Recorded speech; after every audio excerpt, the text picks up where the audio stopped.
Hello and welcome on Real Talk with Mrs. Pham. With me today I have Alison, Hi. Alison Dalton, and I have with me on my right hand side Morenike, Lawson. Nice to have you both.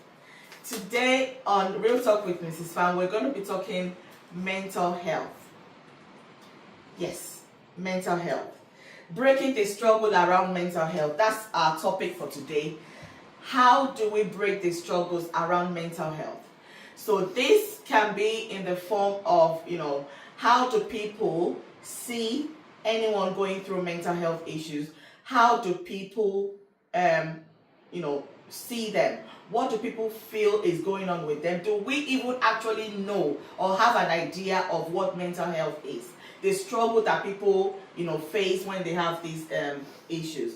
Is this something that people need to really, really know about when we talk about labeling, when we talk about cultures, when we talk about the society as a whole?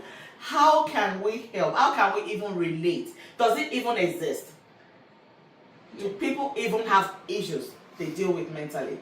Yes. So, what I will do today, first and foremost, my God, I'm just looking like right and left. These are beautiful faces. I want to say thank you for coming on this program. You're welcome. Thank you for having us. Can you introduce yourself, please? I'm Alison, and I've struggled with mental health since I was around 14 years old.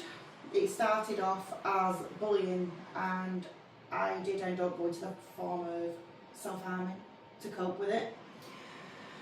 And it gradually just got worse, and then every time I've had a hiccup, I've gone really back downhill on it, and it's took a long time to get where I am today to be able to speak out and hopefully help somebody in the process with my story and let everybody know that it is okay not to be okay. It is okay not to be okay. That's a good one. Yeah. Before I go on to my second guest to introduce herself, I just wanted to chip in as well that it's just not about being happy all the time. Mm-hmm. It is about being able to cope. For example, in the UK, around 1 in 4 people experience a mental health problem each year. And about 1 in 5 adults experience anxiety or depression in any given week. And it's not common. It's common, it's not rare. And for guests today, I welcome you once again, and I want to thank you. And I'm going to be asking you a couple of questions. And before I go into that, I want you to introduce yourself, please. Hello, everybody. My name is Morenike Lawson. People know me as Wumi. I'm a professional, I'm a businesswoman, and I'm a mother. And I've experienced a little bit of mental health. So I'm here because I like to join the campaign to say it is real. Mental health is real. You don't have to be broke to have it. You don't have to be single to have it. You don't have to be poor to have it. But mental health is real. Thank you. Thank you so much for that. Thank you. And Alison, I wanted to ask you. I know we said mental health is real and it is okay not to be okay. Why do you think people struggle in silence instead of speaking up? Because a lot of the time, people don't realise that mental health comes in all sorts of different shapes and sizes. You've got postnatal depression, you've got PTSD, you've got different forms of anxiety. Now, myself, I suffer with 3 different forms of anxiety. I have just generalised anxiety, sleep anxiety, and medical anxiety, which are all triggered from different things. And people don't realise that, so they're like, oh, you're just lying about it. But then you can go to a medical professional who sometimes you feel they're not even willing to help or listen. Do you mind if I interrupt you just a bit there? Because I don't really understand what medical anxiety is. It's triggered by, mine was triggered by my children's father's death. So if I become ill, because the doctors palmed it off as COVID, they said, oh, it's COVID, you've got a pulled muscle for 6 months. and he asked for scans and stuff, and it turned out he had stage 3 lung cancer, and that he found out in the January, he passed away in the April. So for me now, if I get ill, I panic. If I find out someone's ill, let's say it's my dad, and it could be something as simple as a chest infection, in my head it's something a lot more serious. I read too far into it because of what went on. And it wasn't until I had a massive panic attack one day, because I had starting with a chest infection, I had a massive panic attack. I ended up in hospital with this panic attack because I didn't know what was going on. And then when I spoke to the doctor, he was like, you need to see your GP and the mental health specialist at your doctor's, because you're showing the biggest signs of medical PTSD and medical anxiety. So it's like a simple book can make it feel very scary. Scary. Thanks so much for sharing that. I mean, these are things that we need to, kind of educate each other around. Exactly, and there is no education for it. Yeah. I feel that they should do it as a curriculum within school. You for reckon? people to help others. So other people don't go through that. Yeah. So much to learn from there. Thank you for sharing that, Alison. And then to Morenike now. I just wanted to say, what do you wish people understand more about mental health? Are there things that you feel people still don't understand? Okay, I'll come from my own background, which is the African one. We don't intend to accept that we need help. We don't need to accept that we've got mental health. I'll use my case, for example. It's similar to what she's just said. I had blood clot on my leg and it was missed. It travels to my heart. I could not breathe, I passed out, they took me to the hospital and all that. And because of that, I had anxiety. So when I went to the doctor, they said, oh, they had to place me on antidepressant. And I was saying, no, that means mental health, that means I'm crazy. All sorts start coming to my head. That no, I cannot go on this. So, sorry to interrupt, you mean people relate mental health to being crazy? Yes, most from my background. I see. They take mental health as something very serious, something very like bad, a taboo. Like a taboo. Don't talk about it. Don't talk about it. You've got mental health. There's a lot of children that need help at the minute, but their parents deny that they've got mental health, that they've got anxiety. It's a stigmatism from the 1800s when it was looked upon and people were put into insane asylums for having mental health problems. So they got put into asylum just Yeah. because they've shown signs of, Yeah, so the mental health stigmatism started within the 1800s and it's still going today, and it's trying to break the stigmatism now. Yeah. the stigma. And it's worse than the minority. Is so they never accept it. They still does not accept it. If you talk about anxiety or antidepressant medication or something where somebody had a look at you as if, oh my God, is she alright? So people need to support more. People need to encourage people to get help. And I know we believe in spiritualism, we believe in church. Fair enough, it's good to go to church, but please, it's not all of it. Some of it need to be diagnosed. Professional help. Is that what you mean? That's what I mean. They need So to. professional help will come in the form of, being assessed. Yes, take the medication if they need accept to, it. or maybe they tell you maybe you need to join some groups. Maybe you need to speak to a counsellor. Did you? And did that help you? Personally, for me, I didn't feel it helped me so much. It took them a long time to figure out the correct medication, but I am now on a correct medication that helps. But counselling has helped my now 10-year-old when he needed counselling, and he did it through play therapy. Exactly what Morenike was trying to say. Some people have children, and like she said, because they are in denial, Yeah. they would not accept that help for their, Children. children or maybe family members. Yeah, they will not. They will say, no, we've got to pray, it's all right, it's fine. That is why statistically says among minority people, before they come out, it will have been blow red. So what do you guys think are some of the early signs then? Just loss of wanting to do anything. Loss of wanting to And do loss anything. of not wanting to do anything. Yes. Just feeling weepy constantly, like always feeling teary, like anything can make you cry. Someone can just look at you and you're like, oh, don't. Do you know, actually, feeling weepy is something that has happened to me before. Oh my Yeah. God. you need So to- this was years ago, and then I was writing my dissertation for my first degree, and then I said to my sister-in-law, I said, I think I'm depressed. And she said, no, you're not depressed. I'm like, I think so. I said, because everything makes me cry. Yeah. I watch the TV, even things that really, I don't need to be tearful. And then I would cry. I cried And I'm like, this is not me. Yeah. There's something wrong. I cried in a December in a Christmas party at work. In a Christmas party at work. When they just said, are you okay, Morenike? I just and my boss was panicking. Have I said something wrong? Have I done something wrong? No, it was just the anxiety. So that's a sign of depression. Oh yeah, I was crying everything. I'm cheering, I'm crying.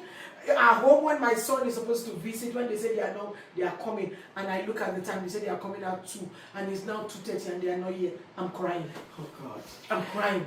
You've got loss of appetite. as Loss well. of appetite. Or overeating. So we've got one or the other. Like mine, I won't eat. Because it's just like, I don't want to eat. I don't feel like eating.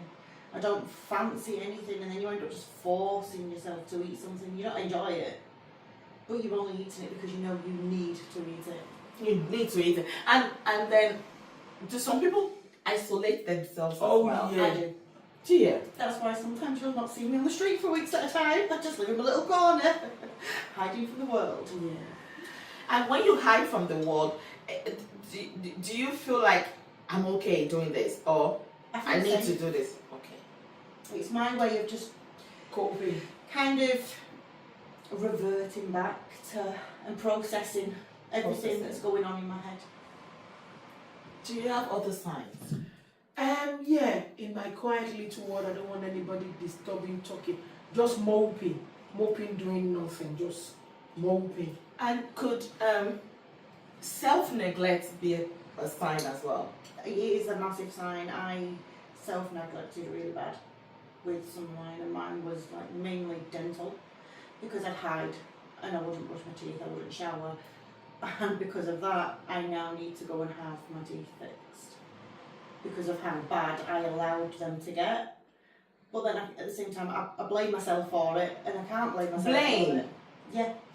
You blame Is yourself. blame part of it? Mine was a medical neglect, and when you get neglect and it got worse and they told you that you almost died, if you die now, don't worry, we'll resuscitate you, then all this come back to you, that so I can die, so that's it. So that kind of put me in that panic mode, And feeling suicidal.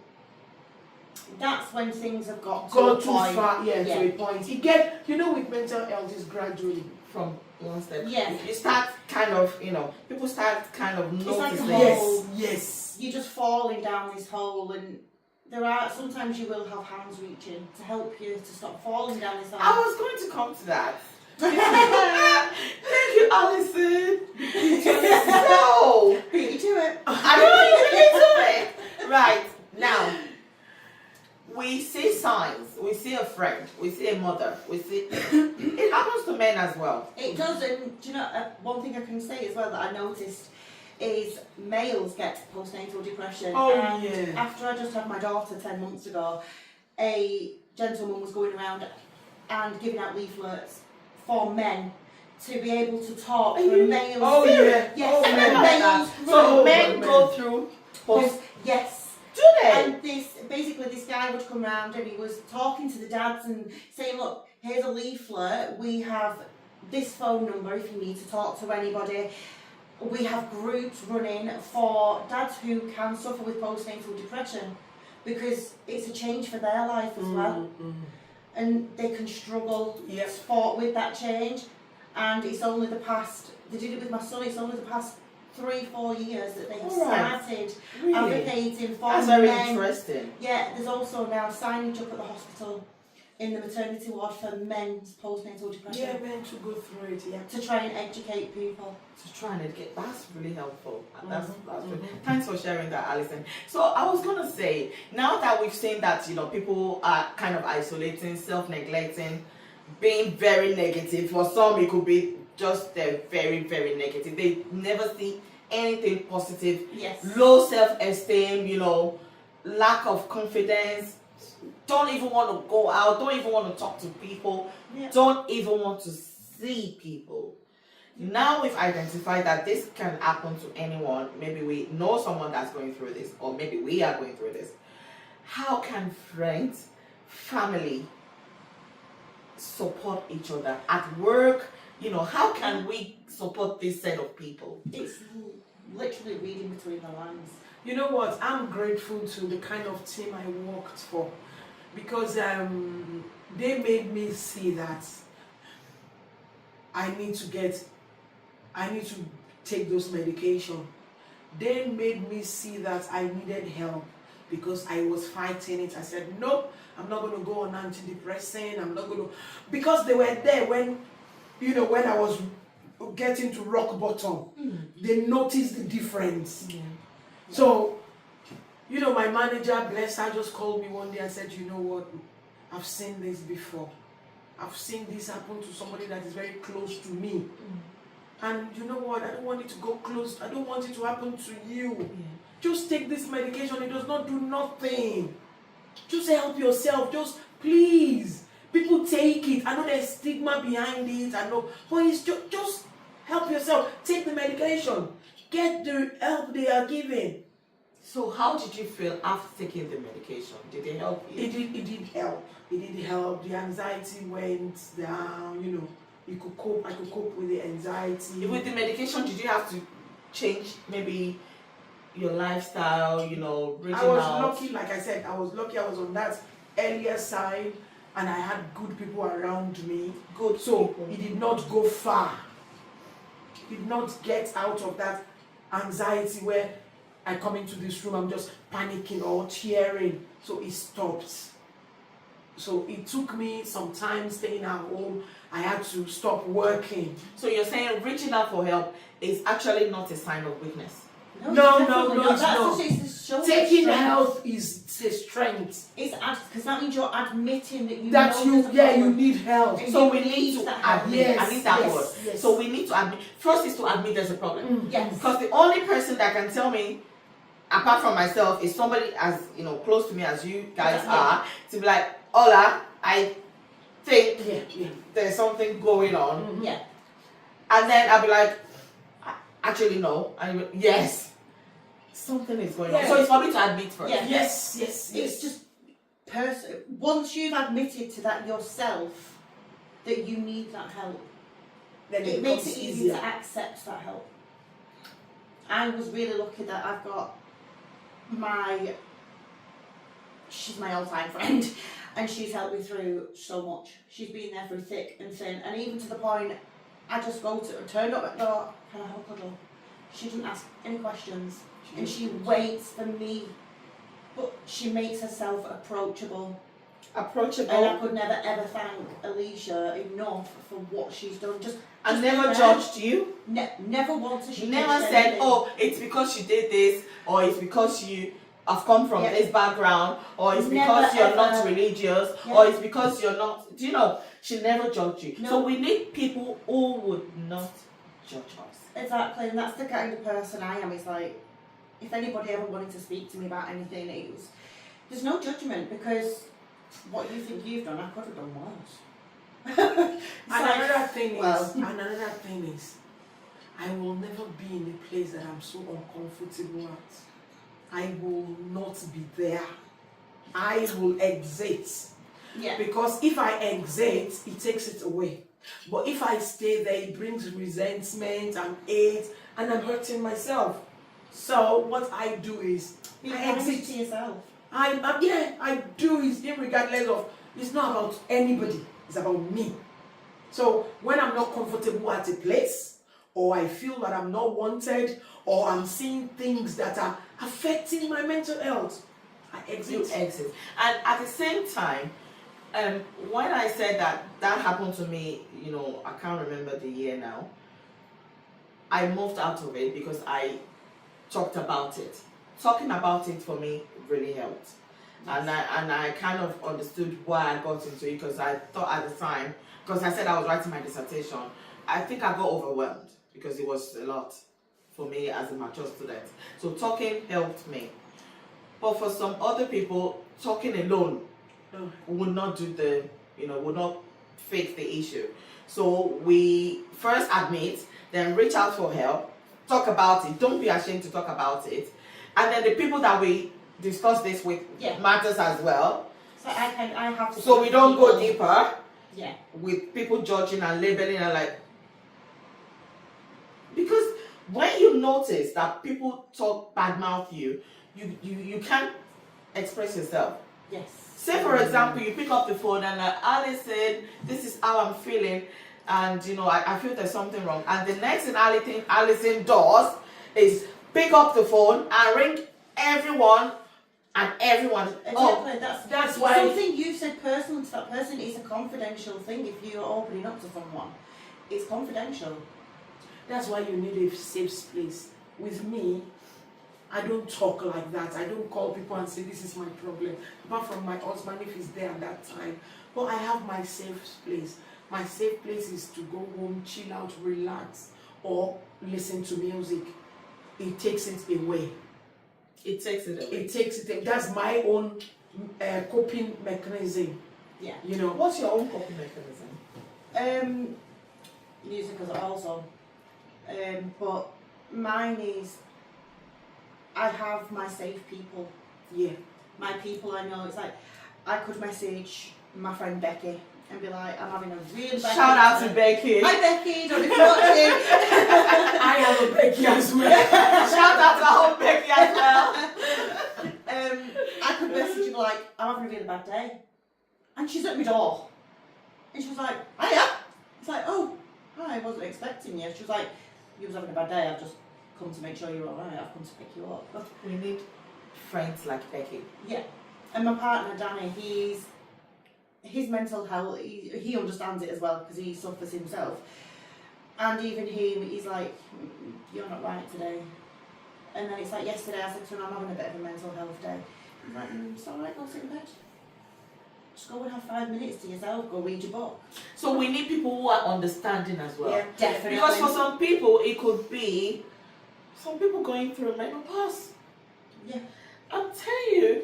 Yeah. But if you don't have the right support, it's a big deal. I've had a talk with some people that their marriage was at the edge of breaking down due to the other room.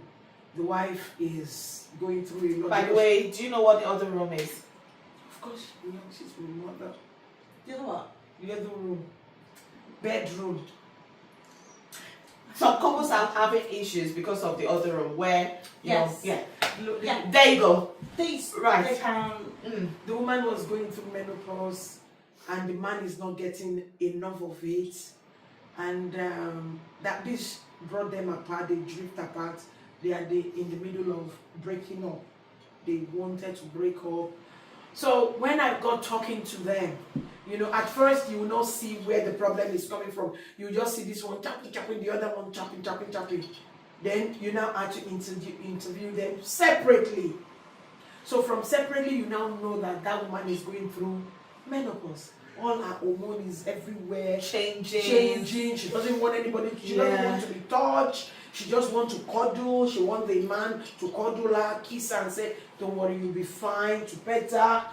The husband thinks that, my wife does not like me anymore. She doesn't want to stay with me on the bed. So when we listen to both parties, we know where the problem was. Yes. Also, using contraception can cause the same effect. Can it? Okay. Can it? Yeah, I That's noticed after having Lydia, I still suffer with postnatal depression, but since I went on the implant, because I do not want any more children, that I feel my mental health, because of the hormone changes, because of obviously like having the baby and then going on the implant, it's made me dip so much. I'm like a roller coaster at the minute, up and down constantly. I can have my good days and I have my bad days. So like mood swings. Very, very mood swings. Like, I could just be sat there 1 minute, I'm perfectly fine, I'm happy, smiling, laughing away, and then the next minute it's like boom. It's like, I just want to go sit on my own now. So I think from all of this is being nice to each other. Oh yeah. Being genuinely nice to It each goes other. to a long way. It goes please and please. Even just a smile. That Yeah. person you Just a say, smile. Just That's even holding hands and say, you're fine. Just like you said Yeah. your friend would do, I just need a cuddle. That's all I need. And everybody needs an Alicia cuddle. Everybody needs an all Alicia do. cuddle. We all do. Yes, go on, please. that person that you're seeing behaving differently, it might not be because of you. You might be going through something. So when you see people's action, stop taking it to heart. Or too personal. Like, Yes. I called her many times. She didn't pick up the phone. She read my text messages. She didn't reply me. I'm going to block her. So at that time that you are calling, do you Yes. actually know What she's going through, what she's is going happening. through or what Instead is of happening? blocking. Instead of Just a just simple little blocking. message saying, hope Hope you're you're okay. okay. And then when that person is ready to talk, They will ring they you will back. talk. Time And is such it a- okay if they don't want to disclose as well? It's okay. Yes. Because some things you just feel like, okay, I've handled it and I don't feel I want to share this because Yeah. it's not everything that you're You comfortable share- sharing. Yeah. Definitely. Is it still okay? Yes. It is Can okay. people get offended? Like, No. whatever she's hiding. You know They what? do get offended. They're not Everybody true needs to person. work on their anger. If they get offended, they're not true person. If they should work on their anger, you cannot be my friend and you said you are angry with me. Hell no, fuck off. Go on. I'm sorry for my language. Oh, it's okay. But yeah. If you're a true friend, I don't care. if you're a true friend, I don't think you should be angry. I just think we just need that support network. Yeah. A true That's friend all would it is. understand. Even just by looking at you, they'd understand. Yeah. So for some, it could just be you notice that maybe we used to party together and they stop, being interested or nothing gets them excited. Some people like shopping and then you notice like they don't even, want to dress up or, they just don't care. Yeah. Some people just self-neglect. Some people like the medication thingy that I've just learned about. Thank you, Alison, for sharing that. And it could just be talking on the phone or reaching out or maybe not wanting to go to work. People should just be mindful, that's all. Be mindful of people's feelings. So are you saying that we should look out for each other more? yes. Most definitely. Because there isn't actually that much help out there, so you have to rely on your friends and your family to get that help, because you can go to A&E and be like, I'm suicidal, that will see you in 3 hours. And it make you see At that point, they've already left and done it. I'm going to do it. Yeah. Because there isn't actually that much. You have to fight for the help, so you need your friends and your family to get help, because there's nothing to get help with anymore. So Oh, you It's tell somebody. underfunded. Or you tell somebody, you know what, I'm just done. I'm just done. I'm giving up. I'm just done. And the person will laugh. Not Yeah. knowing. do you know I was actually going to say that? So you ring up somebody and say, actually, I am so tired of everything. I feel like giving up. And like you said, it's funny. Some people just laugh. Yes. And you're like, I am actually serious. I am tired of everything. Does that not ring a bell to other people that this person is feeling suicidal I think and they should get some help immediately? with a program like this is the awareness. Okay. This is what we want people to know. Please be mindful.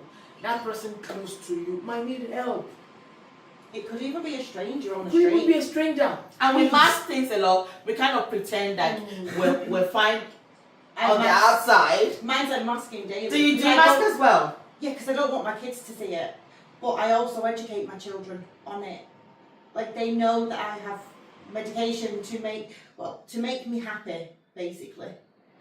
And it's got to a point that my children know they can come to me if they feel that way, if they're feeling low, and they do. And it's educating from a young age. Very well. Thank you both. And I know there is help out there, so you can reach out to your friends, family, Yes. you know, whoever that you feel comfortable sharing this with. You can reach out to your GP. You know, there's The police. the police, where you feel at that stage of, you know, Yeah. doing something that you feel, oh, this is it. There are This is emergency help. emergency out there. 999. There are so many out there. You know, there's the Samaritans.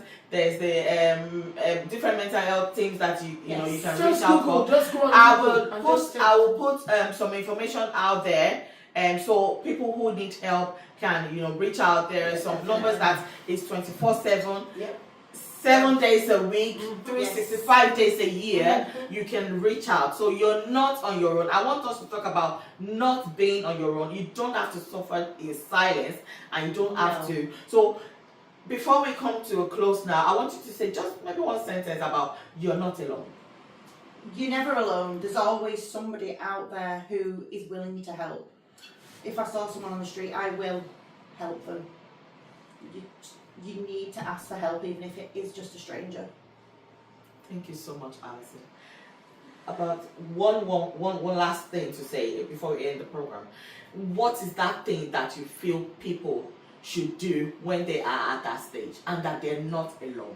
Please, most especially people of the minority, we don't disclose it. We think it's not okay to be not okay. But I am telling you, it's alright not to be okay. Every day is not the same. Get help. Speak to somebody. If there's nobody around you to speak to your GP. Yeah. When you are feeling uncomfortable, when something is not right, please seek mental health. Mental health is not madness. It is real. It is real. There are support groups as well on Support Facebook. groups. Both Yes. men Yes. and women. Both men and women. Everybody goes through this. Your mental health matters. Thank you so much. And with this, we have come to the end of today's program. I really want to thank our guests for coming on today, for sharing their personal experiences. Honestly, this is so personal journeys that you have shared with people, and I really want to commend you for trying to help other people see that you're not on your own and mental health is real. And with this, I want to say thank you. God bless you. Always try to come on whenever we have a program, whenever we have a podcast on Real Talk with Mrs. Pham. This is a community that we are trying to grow. And with this, we say God bless you and remain blessed. Bye for now.